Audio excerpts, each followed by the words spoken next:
The U.S. Department of Justice stepped into a brewing battle Thursday, filing a lawsuit to block the merger of two giants in the country's $80 billion beer industry.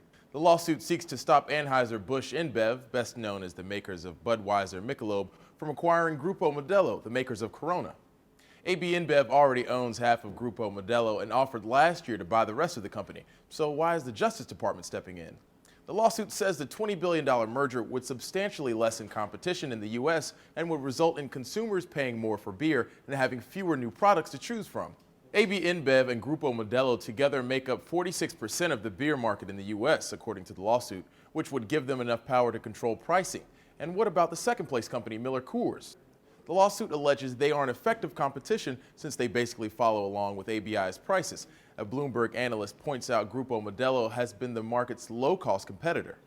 Corona, even though it's half owned by Anheuser-Busch already, has been somewhat of an outlier in pricing and has not followed Anheuser-Busch's pricing leads. But the Justice Department says after trying to compete with Corona through products like Bud Light Lime, ABI has now decided to just get rid of the competition. What would happen is that the cheap guy out of the market will be taken out. Imagine you have two expensive companies, one cheap company. If that cheap company disappears, what happens? Beer prices go up. That's what regulators are worried. That's why they're suing. The DOJ's suit is notable because it's the first time it's waded into the highly concentrated beer market. A writer for Forbes says this could be a sign the department wants to stir up some competition. Craft brewers already face hurdles competing with the biggest players at the distribution level.